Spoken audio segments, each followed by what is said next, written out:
Kamusta mga ka-discard chicks? Sana ay nasa mabuting vibes kayo ngayon. Tanong ko lang, na-experience mo na ba na may isang babae na parang iba yung tingin sa'yo?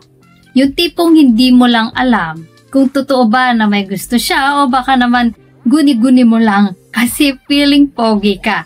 Alam mo yung tropa na nagbubulong-bulungan sa gilid. Uy pre, parang bet ka nung seatmate mo ah. Tapos ikaw, hindi mo alam kung matutuwa ka ba o maiilang kasi hindi naman umaamin.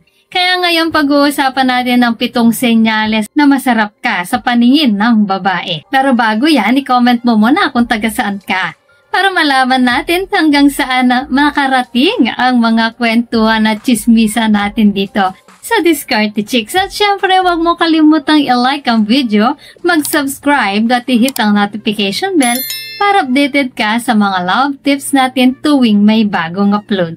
So, ready ka na ba? Tara, simulan na natin. Number 1, eye contact na may laman. Ka-Discarte Chicks, iba ang tingin kapag may karga. Hindi lang yung tipong simpleng sulyap, kundi yung paulit-ulit na parang ayaw matapos yung titigan. Naalala ko yung tropa ko. Lagi raw siyang tinititigan nung seatmate niya. Ayun, hindi nagtagal, umamin yung babae. May gusto pala talaga siya. Kaya tandaan, kung hindi siya makaiwas ng tingin sa'yo, hindi aksidente yon. So number 2, laging curious sa'yo. Kung tanong ng tanong siya tungkol sa'yo, trip mo, hilig mo, favorite ulam mo, ibig sabihin interesado talaga.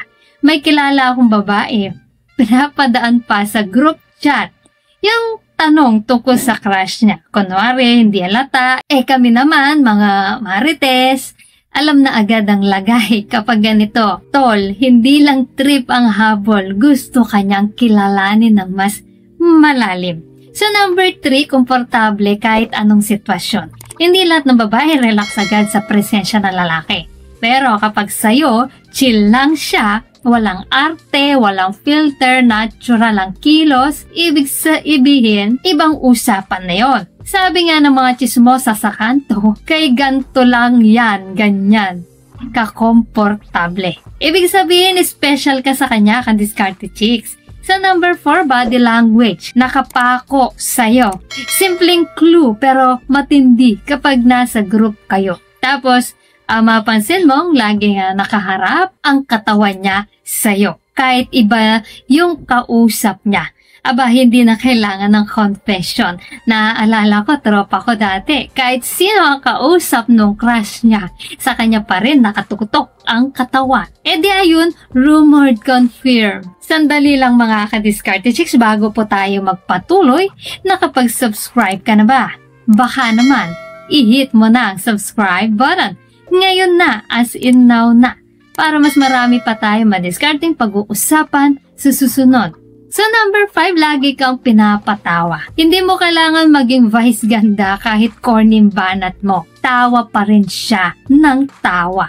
Yung tropa kong medyo walang sense minsan, todo halakak pa rin yung babae. Sabi nga namin, tol, hindi joke ang gusto niya. Ikaw ang gusto niya. Sa number 6, laging ready tumulong. Ka-Discarte Chicks, hindi lahat ng tulong pareho ang bigat. Kapag bago ka pa magsalita, siya na agad nag-aalok. Ibang level yon. May isang babae dati, halos lahat ng gamit ng tropa ko, gusto niyang dalhin. Syempre, rumored agad sa barkada, so tol, obvious masyado.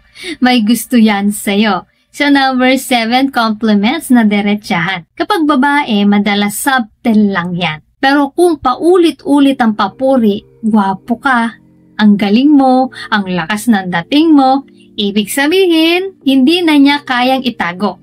May kilala akong babae na halos araw-araw may banat na compliment sa ka-workmate niya.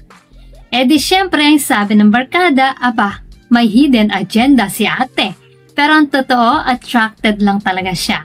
So, ayan mga ka-Discarte Chicks, ang 7 senyales na masarap ka sa paningin ng babae. Minsan obvious, minsan pa chill lang, pero kung marunong kang magbasa ng kilos at body language nila, hindi ka maliligaw. At kung may tropa kang lagi na lang binubulungan ng mga ganitong chismis, aba, baka siya na yung tipong gusto ng mga babae. Kung nakarelate ka dito, i-comment mo nga kung alin sa mga signs na to ang naranasan mo na. At kung may dagdag kang senyales na napansin, share mo rin para mapag-usapan natin. So ayan mga ka-Diskarte Chicks, sana ay may natutunan po kayo sa video natin ngayon.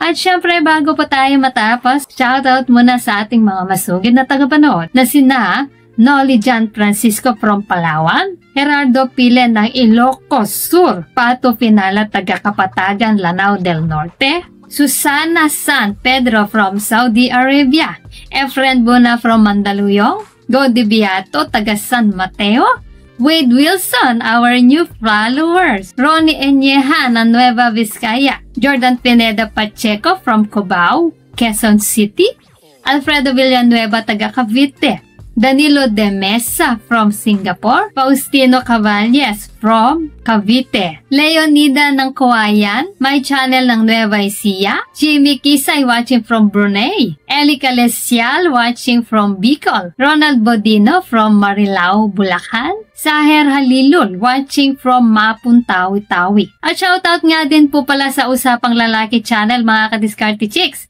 Kung nandito kayo para matuto ng diskarte sa babae, mga tips at advice tungkol sa love at relationship, siguradong magugustuhin nyo rin po yung mga videos nila. Dagdag kaalaman, dagdag pogi points. Kaya pagkatapos ng video na to, puntahan nyo po ang channel ng Usapang Lalaki. At mag-comment kayo doon ng galing kami sa Diskarte Chicks Fam.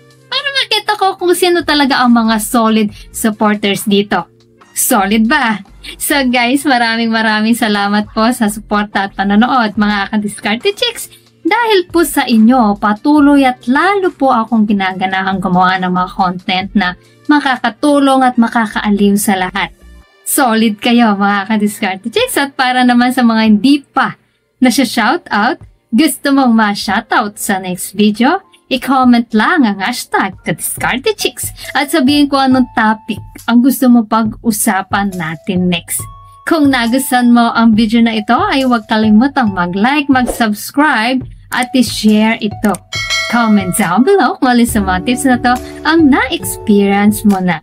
So guys, this is Diskarte Chicks, your love mentor na laging nandito para sa mga diskarteng pag-ibig. Kita-kits sa next video. Maraming salamat sa panonood. Ingat kayo palagi. Let's spread love.